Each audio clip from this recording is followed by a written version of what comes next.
Hello everybody and welcome to Okay to Be Broken's very first learning module. So today we're going to talk a little bit about a subject that I believe is very important, especially when a big loss has occurred. Whether that loss is somebody dying or the loss of a job or a relationship, and so on and so forth. When a loss occurs, that kicks off the grieving process.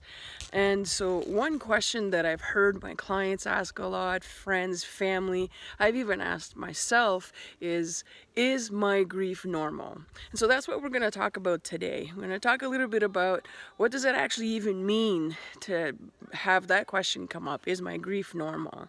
We're going to talk also about the societal myths that are out there, so debunking some of those societal myths. And then we'll talk about what does healthy grief actually look like, because I think that the question, is my grief normal, is rather a very self-critical question. Now, other individuals may have differing opinions on that, but whenever I'm questioning something about myself, it usually means that there has been some influence from the outside world, so society as a whole, as an entity, that is impacting me and having me doubt myself and having me trying to figure out, based on what's out here, if what I'm feeling and experiencing is okay or is normal, as they say. And I would rather encourage people to try to look at it more from my perspective, meaning when I say my perspective is your perspective as an individual. What is my perspective on what I'm feeling? And does this feel healthy to me? And the reason that I say that is because there are sometimes things that come into play when we are grieving that can trigger other things in us, or that can activate other things in us that bring us to a place that is unhealthy, and our grief is tacked onto that. So I would challenge people to try to look at it from that perspective and trying to understand from within what does it feel like or look like for me before reaching out and trying to figure out what a normal is. Because in all honesty, normal is what's normal for you, what feels normal for you, what looks normal for you, and what you understand as being normal for you, not based on anybody else out there. So back to my original point, meaning why does the question, is my grief normal, actually even ever come up?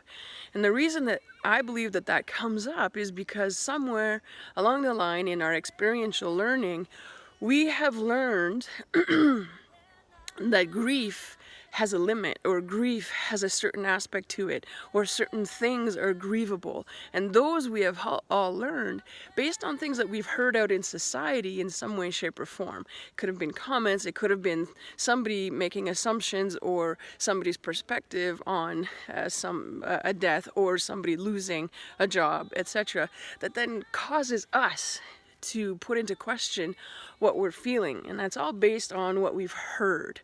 And so when we're looking at our situation based on what we've heard, the glove will never fit. And pieces of it may, but in its entirety, it will never fit as a whole, because it is not from us, it is not of us. It's us trying to take information and shove it into us and make ourselves something or someone that we believe is what society or other people around us are looking for, when we are actually the ones that are hurting and the ones that need support and love and empathy and connection. Another place that we could get information from that would cause us to look at, is my grief normal, is through books or things that we've read. Now, we'll discuss that a little bit further in the session, but just to keep in mind that books are good. Just if we try to live our lives based on what is in a book, and we're trying to fit ourselves into that glove or into that perspective, it may not fit either. And it may actually harm us more than it helps us. Just like if we're trying to do something based on what somebody else has said, it may not fit for us. But if we keep trying to squeeze ourselves into that perspective, we're actually hurting ourselves more than we're helping ourselves. So that being said, I want to move into talking about some different myths and debunking myths, or things that we've heard people say, or things that we've read about somewhere, or even seen in a movie on TV, right, or in a show, because that's also part of society. It's part of what influences us, even commercials, So the first thing that I kind of wanted to talk about is, or the first myth I should say, is how long should my grieving take? Well, the simple answer to that is it takes as long as you need for it to take. Grief is a process. It's not like a one and done quick exit type thing. It's a whole healing process. It's a process of reconnection. It's a process of re-identifying. But in society as a whole, we hear a lot of messages that tell us things like you're grieving too deeply, or you're not grieving deeply enough, or it's just a cat, or it's just a dog, or you just lost a job, or there's a difference between grieving the death of a child and grieving your partner, or a parent, or a grandparent, or an uncle, or an aunt, or whatnot. There's always somebody somewhere, or a system somewhere, that has an opinion on what is grievable and how long. The next myth, which kind of ties into what we were just talking about, is the hierarchy of losses. I've had many clients, many friends talk to me about how, and I've experienced this myself as well, talk about how it appears like there's this hierarchical system in society that dictates what death is more important than another, or what loss is more important than another. And I think that that's very interesting, but at the same time, I think it's also very unhealthy. Because at the end of the day, a loss is a loss. And a loss is whatever it is that you feel is a loss to you. So for example, what may be a loss for somebody else, I may not experience as a loss. And vice versa, I may experience something as a loss and I move through a grieving process, and somebody else may not experience that as a loss at all. But that doesn't mean that one loss is greater than the other. It doesn't mean that one loss should be dictated as being grieve-worthy and another one shouldn't. Actually, what that does when we do that is it creates more shame around the grieving process and the loss itself for the individual experiencing it. And instead of promoting understanding, empathy, connection, love, and compassion for the individual experiencing the loss and moving through a grieving process, it proliferates shame, and it continues to tell people that they're not okay, or that something that they're experiencing or feeling is not okay. Anytime we look at something from the perspective of society, which imposes parameters on it, is a form of control and is a form of trying to maintain a certain status, or to have us maintain a certain status. Because if we don't follow that, if we don't feel that way, then we are outside of the norm. So whether it's the hierarchy of losses, whether it's not talking about the dead, whether it's how long we should grieve a death or a loss, all of those are parameters that in some way, shape, or form society has been trying to impose on us, which is a form of shaming as a whole, because it's making us feel, or it's putting pressure on us to feel, to be, to act, and to heal a certain way. And if we do that, and again, and go to the analogy of trying to fit into a glove that doesn't belong to us, or that doesn't fit us, or trying to fit into a box that we don't fit in. And that's not healthy. It's not grounding. It's not connecting. It's not loving. It's not supporting. It's not compassionate. And it's not empathetic. It is trying to make us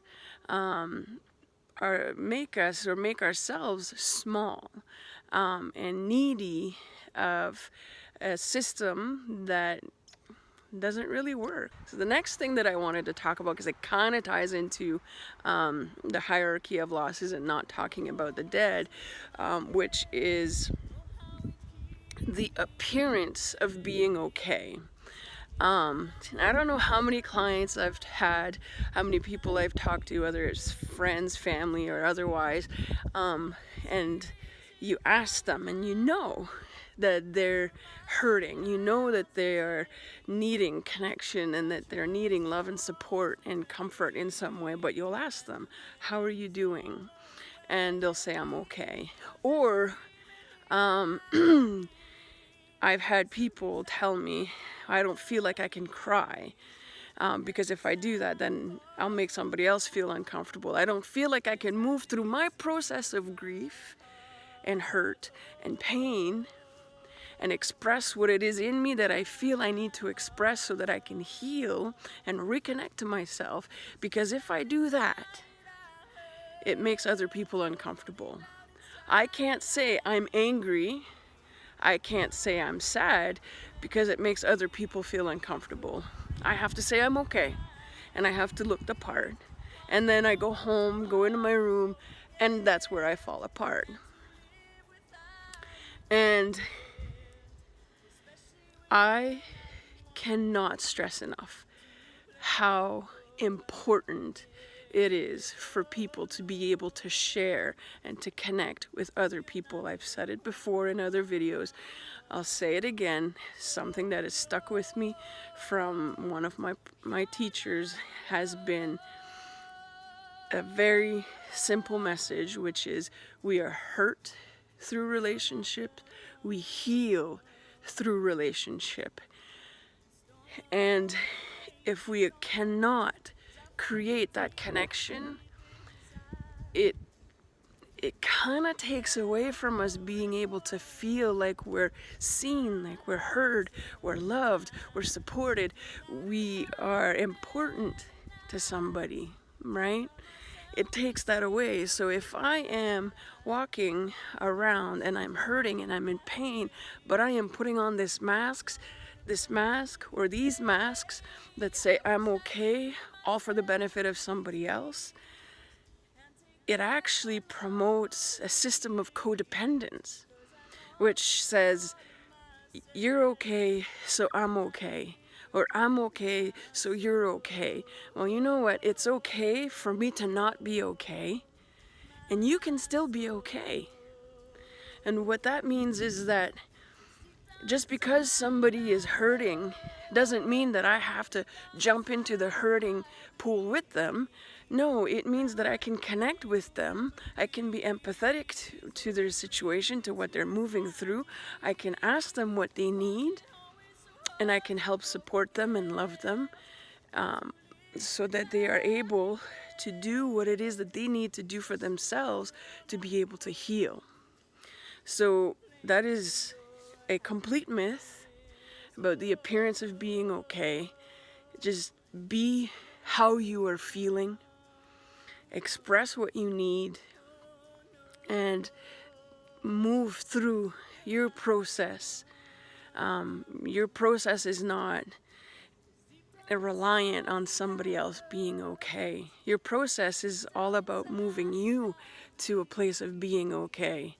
And so you don't have to just make appearances for appearances, you know, the saying, fake it till you make it. You don't need to do that. You just need to be okay with where you're at and be okay to share that and to connect with people. The myths of self-help books. I mentioned it a little bit earlier on. I mean, books are great. Books are awesome.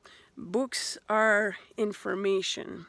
And books bring about, a lot of times, a perspective and a limited perspective to some extent. And it can be limiting.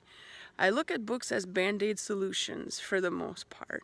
And what I mean by that is that they'll give you pieces of the puzzle of something that has worked for someone, and it might have worked for other people to a certain degree. But does that mean that that will work for you? It may help, but it may not. And as long as people are not looking at books as these are the end-all and be-all, and fully taking on what the book says, and if it doesn't work, making themselves wrong for it, as long as people are not doing that, I'm okay with people using books to help themselves, because books are great tools. There's a lot of great information in the books. They help us develop our knowledge base. They help us explore ourselves differently and how we are differently. They give us different tools that we can try so that we can support ourselves differently and connect to other people differently. But if it doesn't work for you, it just means it doesn't work for you. It doesn't mean that there's something wrong with you. It means that there's something else that you need, which you only know what it is that you need, but that there's something else that you need in order to promote your healing. And you moving through your process to get you, as I said earlier, to that place where you feel connected, you feel loved, you feel supported, and you feel engaged in your own life, right? Or in what it is that you're doing. The last thing that I kind of wanted to talk about in the debunking of myths and whatnot is the should, could, would. Should, could, would, those are 3 stepping stones into shame. And the should, could, woulds, when they come into play, those ones really hurt. Should, could, would, when it comes to losses and grieving, a lot of times they come from the perspective that people are trying to help, or they're trying to say something that will be comforting or whatnot, and they don't know that what they're saying is actually hurting you more. And people won't know unless we speak up. Or unless we're able to say, hey, I appreciate that you're trying to help me feel better. I appreciate that you're trying to shed light onto a different perspective for me. But what you've just said, I have actually heard this way, and it's actually hurting me. Or I don't appreciate that, or whatever language you want to use. But to make people aware that sometimes, although they're well-intentioned, what they're saying and the way that they're saying it is not necessarily healing for you. It's not necessarily loving for you. And being able to move into a place where you can communicate that is actually healing for you as well. And it's healing for you because it is you listening to yourself. It is you creating and setting those healthy boundaries that you need in order to be able to care for you first and foremost, right?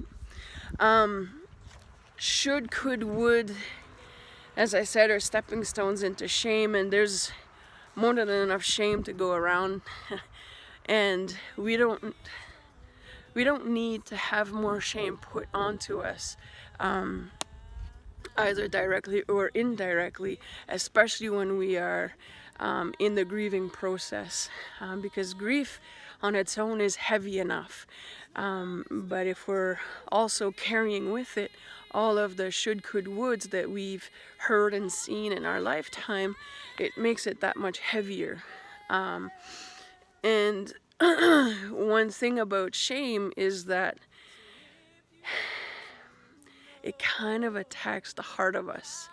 It brings us totally and completely 100% back to that space of I'm not good enough. And it doesn't matter what version of I'm not good enough, right? I'm not doing this right, I'm not doing this well enough, I'm not grieving the right way, etc., etc. It's all rooted into something's wrong with me. I am not good enough. Being able to find ways to have a different dialogue with ourselves so that we can move away from that, I think is something that is very important to be able to develop, so that when we are sitting in pain due to a loss and we are moving through grief, when those other voices come in, we're able to say things like, I hear you and I appreciate your perspective. I know myself and I know that this doesn't belong to me. So you can take it back. I'm going to continue on my journey to healing myself and to connecting to myself. One thing that's harder, I would say, because I've experienced it myself and I've had clients that have experienced it and family members and friends and so on, is when you hear either secondhand or you hear indirectly, because you're in earshot, other people talking about you. Things like, I've heard people say she shouldn't wear that to a funeral. It doesn't make her look like she's sad that he's gone or that she's gone. Things like, oh, they had their pet cremated and it's in an urn and it's sitting on the fireplace mantle in the living room. That's so unhealthy. And why would somebody do that? And so on and so forth. And those are just a few of the many, many, many, many comments that people will make. And I think what I find in comments like that or situations like that is that that type of, what I tend to find with those types of comments is that those come from people that are uncomfortable in the situation that they're in, and or people that don't know what to say, and so they try to look around and to make conversation, but mostly I think it's because people are uncomfortable and they try to divert or move the conversation away from them, or move the attention away from them so that people don't notice their discomfort. What I will say for the person that is hearing it, that is actually moving through the grief or that has incurred the loss, is to try to always remember that those comments, they're really not about you, they're about them. They're about the people that make those comments, and there's absolutely nothing wrong with you. There's nothing wrong with doing what you feel you need to do to be able to support yourself in your grief. And individuals that make those types of comments based on their discomforts, they have their own process and their own learning. It doesn't excuse the comments or the behaviors, but at the same time, I think it provides us with an understanding, or a deepened understanding, that it's really not about us. It is really just about them. So that kind of covers pretty much all of the points that we had for myth busting, so to speak, or to talk about certain things that happen on a regular basis to individuals that are moving through a big loss and the grieving process. The next part, we're going to talk a little bit more about shame and some of the not so good things that we experience or that we feel. Things like self-doubt, things like isolation and loneliness. And we'll just touch on those a little bit, and then we'll move into talking about what does healthy grief look like anyway, and how can we move ourselves into a space of healthy grieving. So, grief self-doubt, isolation, and loneliness, they're all intertwined. Grief is the seed through which self-doubt is born. So whenever we start questioning ourselves, I probably urge you guys to pause and stop and think for a moment. Is this coming from a healthy place? Or is this my shame talking to me and making me feel inadequate, making me feel small, making me feel like I'm not good enough, making me feel like I am not enough, period? Because when we start asking ourselves questions like, is my grief normal? Am I doing this right? Am I supposed to be this angry? Should I be this angry? Should I be this upset? Am I exaggerating? Those are all questions that were planted in our minds, so to speak, or in our programming through our experiential years. They are questions that have us look at how we're feeling and trying to validate whether what we're feeling is okay or not, or accepted or not, is probably a better way of putting it. So the only thing I'm going to say further about shame is that shame is an epidemic. Brené Brown was the one that I heard that from, and I wholeheartedly agree. But the only way that we can move through shame is to have a different dialogue around it.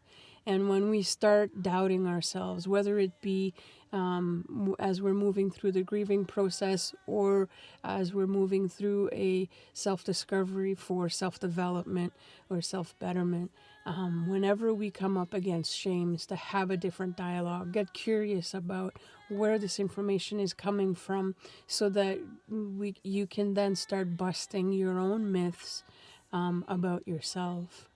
Now, self-doubt itself, just like shame, has no place in grief. But the greater the shame, the greater the self-doubt. And the greater the self-doubt, the greater the chances are of us isolating ourselves.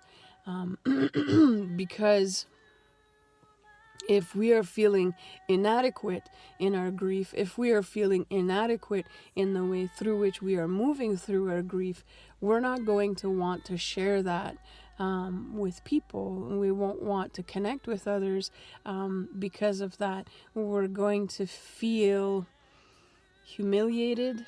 Is one way that we could feel inadequate, as I mentioned earlier, but we're just going to feel so out of sorts because of the self-doubt and the shame that we're going to want to isolate ourselves because we don't want to be looked upon as, in a negative way, which brings on the isolation. And when self-doubt, shame, discomfort, and grief are combined, it is absolutely a recipe for people that want to isolate themselves. So people at that point believe that it is better to be isolated and deal with our grief alone than it is to be out in the world and being made to feel worse. Because who wants to go out into a world where we feel like we are not being received in a loving, compassionate, empathetic way? Who wants to go out in a world where we feel that we are being judged or looked upon negatively because of how we are feeling?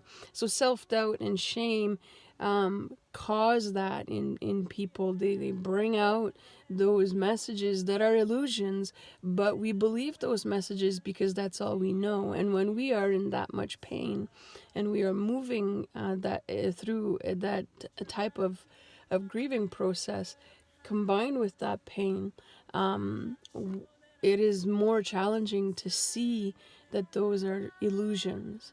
And what starts to happen then, when people don't feel that they are able to go out in the world and be received in the way they need to be received so that they can promote their healing through their grieving process, loneliness then becomes a thing, right? Because the more isolated we are, the more lonely we are. Now, loneliness and isolation together are the chains that bind us deep inside the pit of nothingness or the jaws of depression. And they keep us bound to the tangles of shame and self-doubt and the powerful emotions that grief bring. So the more isolated and the lonelier we are, the more challenging it is for us to be able to move through our grieving process, to move through our pain into a space and a place where we feel that we can connect with people and with ourselves, or a place where we feel loved and supported. So the next thing that we're going to talk about is, what does healthy grief actually look like? Now, I've alluded to some of it as I was going through the video and talking about different things, such as the myths, or the societal myths, rather. As we were talking about shame, we were talking about self-doubt and loneliness and isolation. So I've alluded to some of the things that I feel are healthier ways of moving through grief. And I want to make sure that we are absolutely clear that there is no right or wrong way to grieve.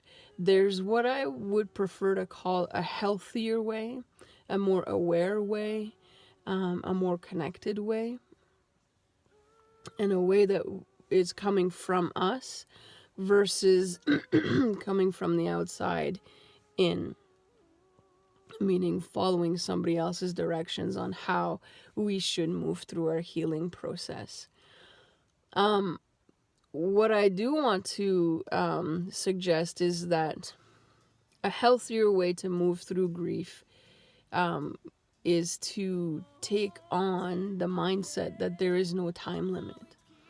There is no limit on how long somebody needs to take to move through a process of healing due to a huge loss that has impacted their lives. There are many layers to grief, and each layer has its own level of complexity. And if we don't take the time to move through those layers and work through those layers in such a way that we can then move on to the next one because we feel like the transition is natural, if we're not able to do that, I believe that we are only hurting ourselves more, and we are putting ourselves in a position where our healing will not necessarily be complete, or where our healing will be missing some pieces, or we're putting ourselves in a situation where we're looking after somebody else's needs before our own. Another thing that I feel is important to having a healthy grieving process is a healthy support network.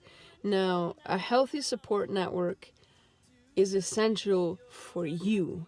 And the reason that it's essential for you, and I say you, I mean myself as well when I'm moving through that, but a reason why a healthy support network is essential is because it is one of the ways that you can ensure that you are looking after yourself, or that you have the support and the care and the assistance required to be able to look after yourself during the grieving process and throughout the grieving process. A healthy support network consists of individuals that you know, that you trust, that you feel safe with. They are individuals that you can speak with, you can be real with, you can be authentic with, you can share exactly how you feel, and that you know you will not be judged, you will not be dismissed, you will not be belittled. They are people that will listen and that will offer support and comfort and reassurance. They are people that will help you connect to yourself and to the strength and resilience and love and compassion and empathy that you have within yourself for yourself as well. These individuals, they can be your counselors, they can be somebody at the other end of a helpline, they could be a friend or a family member. It can be anybody that you feel is helpful, compassionate, empathetic, and supportive of you. I can't tell you who those people are. It's a feeling that you have. It's a knowing that you have. Trust that knowing, trust that feeling, and connect with those people so that you can have the insights and the perspectives reflected back onto you that are a little bit more difficult to connect with or to see when we are in those deep moments of deep, deep grief. The other thing is educating friends and family. Now, grief is a process, and each process has its various pillars, or rather needs, and it is important to communicate those to the people around you so that they know where you're at, they know what you need, and that they are able to help provide that for you. And it's extremely important as well because it allows you to feel seen and heard and supported and loved. And those are all core components of the grieving process and the healing process. And the more you are able to feel seen, heard, supported, and loved, the more you are able to heal through your grieving process as well. So another thing that could also help a lot is to find a way or find a place, to talk about the loss. So that could be a infant loss group if there's one in your community, a pet loss group, whatever groups are in your community that you feel you could attend and connect in, do so. There is a beautiful synergy that happens in a group when people gather to support each other through, I'm going to call it sameness. We feel better understood, we feel better connected. Somebody that has lost an infant sharing with another individual that has lost an infant, there is a connection there that could not happen if that individual that lost an infant was talking with somebody that has not lost an infant. There's a sameness, and there's a depth to that sameness that I believe promotes a different kind of healing that may not be possible if we don't have those opportunities to talk about those losses. So it's just something to think about. If there is a group, it doesn't have to be an in-person group. It could be a group on Facebook or some other type of social media gathering. But what I do know based on my own experience and based on groups that I've run, and based on clients who have attended those types of groups, is that there is such a strength and such a, I don't know that I have a word for it, but there's this bonding that happens. There's this sameness factor. There's this connecting at a different level or a different depth that happens, which I've found and I've seen creates a whole new paradigm to the healing process as you're moving through grief. So something to consider as well. Another thing that could be helpful in a healthier grieving process is to honor and acknowledge your feeling of brokenness. I can't say it enough. Feeling broken, feeling sad, feeling raw, feeling vulnerable, feeling all of those hard, deep, painful things is okay. Just as much as it's okay to feel happy, to feel love, to feel joy, right? One is not better than the other. One expresses something different.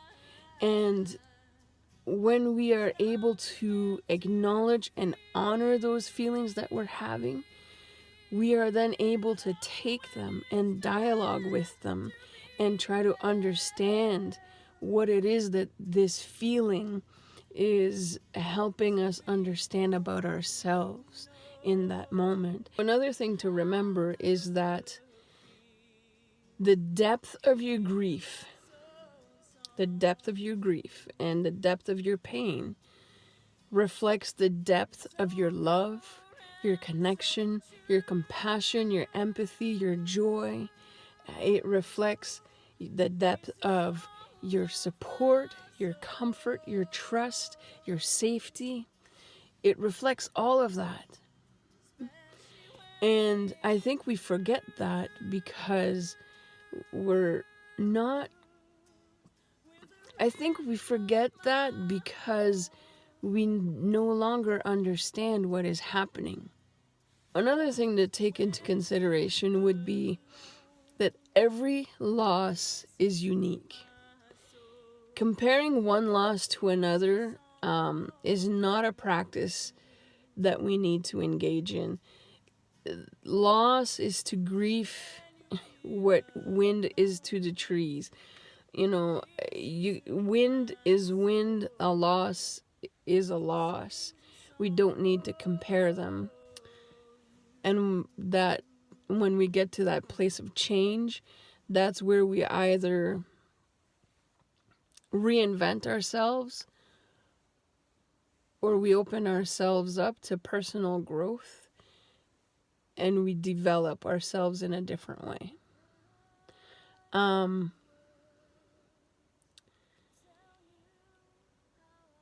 It's important to note that every loss,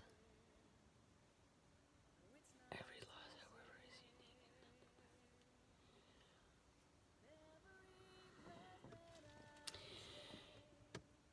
unique. In that, it's also important to know that every loss is as unique as the person experiencing the loss is. And what that means is that each person approaches themselves differently. And therefore, they will approach loss and their grief differently as well, because what is safe for me is not necessarily safe for somebody else. And we always approach things in the way that feels safest and best to us. Okay? And the last thing to mention about moving through grief in a healthier way is ongoing relationships. Relationships can, and almost always do, change when a loss occurs. And the way that the relationship will change depends on what type of relationship it was. It depends on the depth of the relationship, and it also depends on the health of the relationship. It's important to know that not all relationships survive a loss, and that's okay. Lastly, it's also important to note that Healthy and supportive relationships are possible. However, both individuals have to be willing to be vulnerable with the other individual and be really real with each other. If both individuals in the relationship are not able to do that, and I'm not saying both as in two partners, it could be two friends, it could be two siblings, whatever the relationship is. If both individuals on either side of the relationship are not able to be vulnerable and real and authentic with each other, then it's not a healthy relationship, and it's not a supportive relationship, and it won't survive the loss. But if both individuals are willing to be vulnerable, are willing to be authentic, are willing to be real with each other, then they can grow stronger through the process of grieving, and they can heal, help each other heal through the process of grieving as well. So that's it. Is my grief normal? I mean, normal, as I said earlier, is a term that has become known as a term of judgment. It's a way for us to try to assess if we fit or if we're aligned with whomever or whatever is happening around us. Normal is nothing but a shame-driven word and an attempt at conforming and standardizing. For me, looking at it is, am I moving through my grief from a healthy perspective? I find helps us define for ourselves how we are and who we are, because it allows us to be aware of ourselves, it allows us to be aware of our needs, it allows us to be able to feel authentic or authentically within ourselves, and to love ourselves for ourselves. I feel that the more we're able to do that, the better or we'll be able to move through not just our grieving process, but also any other challenges that come our way. So I want to thank everybody for watching. I hope that you were able to get some good information out of this video. Please share if you feel that this is share worthy. And also please leave your comments or your questions below, and we'd be more than happy to answer them for you. I hope that you have yourselves a wonderful day, and until next time.